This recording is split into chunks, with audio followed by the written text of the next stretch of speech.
예레미야 4장 19절에서 31절입니다. 키워드는 탄식과 비명, 아파하고 슬퍼하는 사랑, 공감하는 마음입니다. 슬프고 아프다. 내 마음 속이 아프고 내 마음이 답답하여 잠잠할 수 없으니 이는 나의 심령이 나팔 소리와 전쟁의 경보를 들음이로다. 패망의 패망이 연속하여 온 땅이 탈취를 당하니 나의 장막과 위장은 갑자기 파멸되도다. 내가 저 깃발을 보며 나팔 소리 듣기를 어느 때까지 앓고 내 백성은 나를 알지 못하는 어리석은 자요 지각이 없는 미련한 자식이라. 악을 행하기에는 지각이 있으나 선을 행하기에는 무지하도다.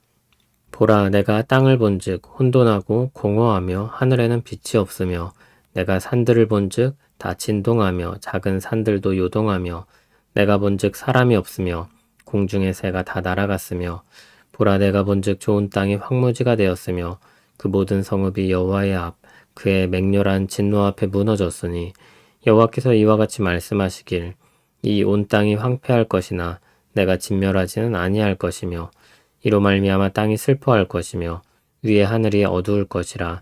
내가 이미 말하였으며 작정하였고 후회하지도 아니하였은즉 또한 거기서 돌이키지 아니하리라 하셨음이로다. 기병과 활 쏘는 자의 함성으로 말미암아 모든 성읍 사람들이 도망하여 수풀에 들어가고 바위에 기어오르며 각 성읍이 버림을 당하여 거기 사는 사람이 없나니 멸망을 당한 자여 내가 어떻게 하려느냐. 내가 붉은 옷을 입고 금장식으로 단장하고 눈을 그려 꾸밀지라도 내가 화장한 것이 헛된 일이라. 연인들이 너를 멸시하여 내 생명을 찾느니라. 내가 소리를 들은즉 여인의 해산하는 소리 같고 초산하는 자의 고통하는 소리 같으니 이는 시온의 딸의 소리라. 그가 헐떡이며 그의 손을 펴고 이르기를 내게 화가 있도다.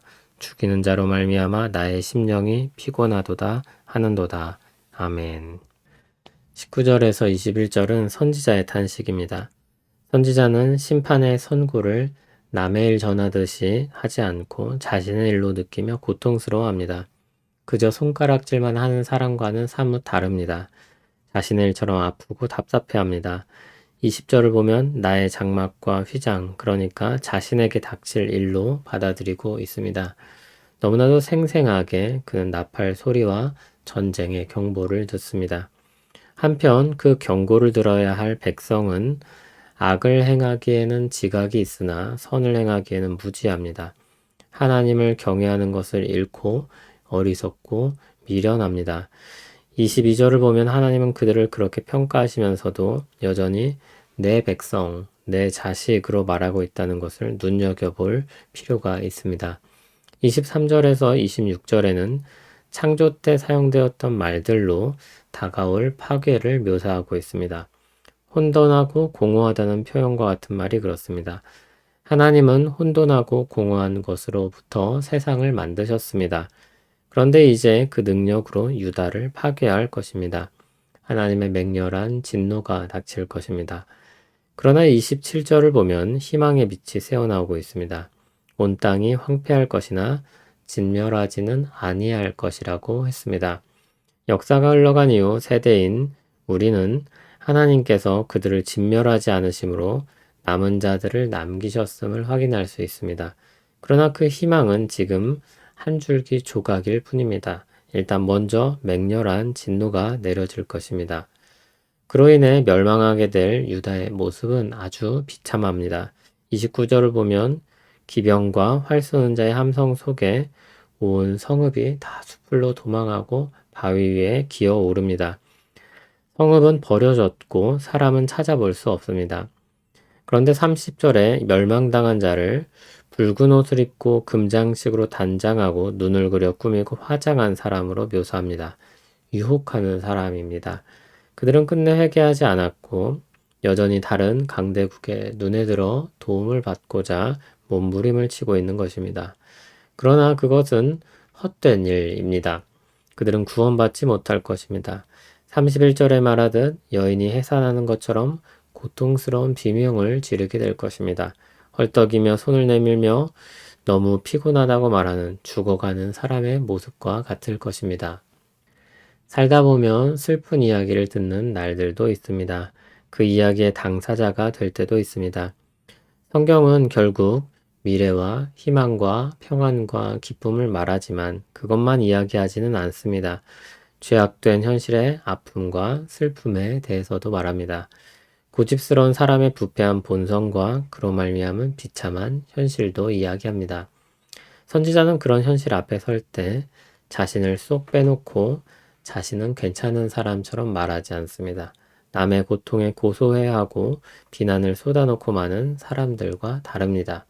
하나님의 마음을 가지고 메시지를 전하고 또 한편으로는 자신도 그 메시지를 듣는 당사자처럼 괴로워하고 슬퍼합니다. 진정한 선지자이신 예수님이 그러셨습니다. 예루살렘 성을 보고 우셨습니다. 평화에 관한 일을 알았더라면 하시며 그들의 어리석음과 무지함으로 인해 슬퍼하셨습니다. 그런데 주님은 울고 마시는 것이 아니라 더 적극적으로 그들의 현실 속으로 들어가셨습니다. 그들과 함께 죽음의 길을 가셨습니다. 죄로 인해 죽음을 향해 가는 그 사람들의 길로 가셨습니다. 사람들의 죄짐을 지고 그들과 함께 죽으셨습니다. 그런데 거기서 끝난 것이 아니었습니다. 주님은 부활하셨고 승천하셨습니다. 성령님으로 말미암아 우리가 죄에 대해 함께 죽고 하나님에 대해 산 자가 되게 하셨습니다. 우리가 그 은혜를 입었습니다. 우리는 그 은혜를 입은 자들로서 죄악된 현실에 대해 아파하고 슬퍼해야 할 것입니다. 주님의 마음을 알면 알수록 닮아갈수록 우리도 그와 같이 함께 아파하고 슬퍼하게 될 것입니다. 그리고 그들을 사랑하게 될 것입니다.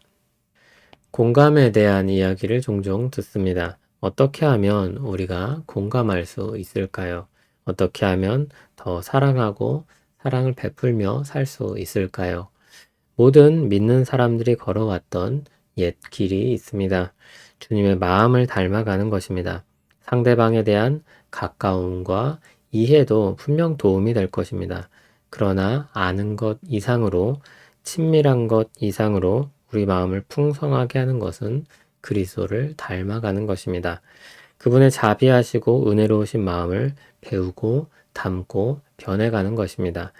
우리 안에 선한 일을 시작하신 하나님께서 하나님의 성품에 참여하는 이 영광을 주실 것을 믿습니다. 하나님의 마음을 배우게 하시니 감사합니다. 그 마음을 닮아가게 하시니 감사합니다. 깨어진 하나님의 형상을 회복시키시고 하나님의 성품에 참여하게 하신 영광과 은혜를 새기며 더욱 주님께 가까이 가길 원합니다. 주님의 마음으로 세상을 보게 하실 때 비로소 우리는 사랑하게 될 것입니다. 은혜롭고 영광스러운 그 길로 인도하여 주시옵소서. 예수님 이름으로 기도합니다. 아멘.